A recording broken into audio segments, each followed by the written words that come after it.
Anne Waiguru right back into the center of this scandal. Now, the Ethics and Anti-Corruption Commission will have to reopen the file into investigations into the NYS saga, and will have to call all the persons who are mentioned in this affidavit. So we now want to take a look at the persons who were mentioned in this affidavit. Who were they and what was their role in that NYS saga? And the first person mentioned was Betty Womaina, and this was Waiguru's personal assistant. According to that affidavit by Josephine Kabura, she's the one who gave Josephine 7 copies of certificates of incorporation of companies that Waiguru helped to register. Remember, during investigations into this saga, 7 companies came into light, and these are the companies where money was diverted without particular records. So that was the person, Betty Maina, who gave 7 copies of certificates of incorporation, and these are companies that former Devolution Cabinet Secretary Anne Waiguru helped to incorporate. Now, the second person mentioned is Raphael Ndunda, and this is the Family Bank employee.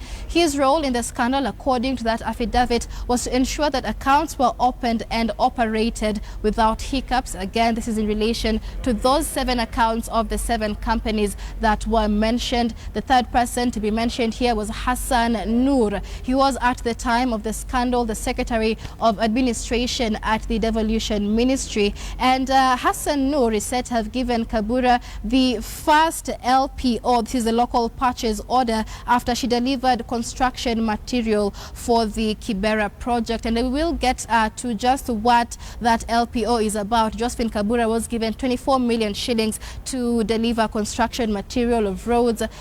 The other person mentioned here was Aden Haraki. He was a senior official at the NYS at the time of the scandal. He is listed among the people who regularly attended meetings at Waiguru's Runda home to cover up for the cover-up plot of the missing millions that were missing from the NYS at the time. He has been mentioned time and time again. Now, Haraki has several allegations according to this affidavit. On May 3rd, he instructed Kabura to give 20 million shillings to a man only identified as Mohammed. The reason for the transfer of that 20 million shillings was just to conduct more business. She wasn't told just what the 20 million shillings was for, and he further directed her to deposit 40 million shillings in an account that he provided. Now, according to Josephine Kabura, she asked the former Devolution Secretary Anne Waiguru whether she was aware of the said instructions, and Waiguru said that she was aware of the instructions, and that Kabura should carry on with the instructions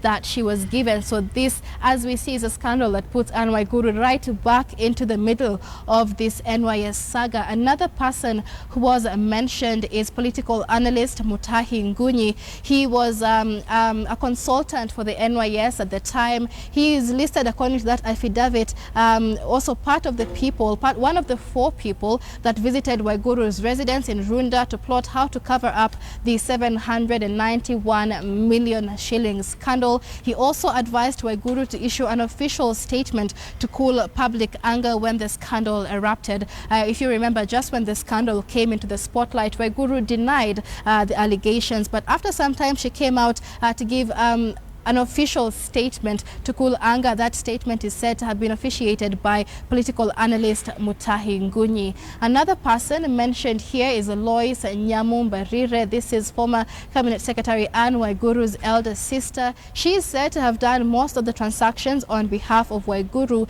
and is the person who gave Josephine Kabura 24 million shillings for road construction materials, and this is part of that 791 million shillings that went missing from the NYS.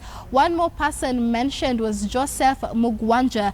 He is the head of Banking Fraud and Investigation Department. He is said to be the one, according to that affidavit, who instructed Aden Haraki to record a statement at the Banking Fraud Investigation Department that blamed other individuals and absolved Waiguru. Now, the Ethics and Anti-Corruption Commission had initially carried out another investigation of this NYS scandal, an investigation investigation which found Anne Waiguru free of the allegations that she was given. Now, Joseph Mungwana is also said to have taken 80 million shillings from Josephine Kabura under Waiguru's instructions. So this is the second last person out of this, the seventh out of the 8 people who were mentioned. This one being said to have taken 80 million shillings from Kabura under Waiguru's instructions. So as we see from this affidavit, the former Devolution Cabinet Secretary Anne Waiguru gave the instructions for the payouts that were given, as well as the incorporation of those 7 companies which were implicated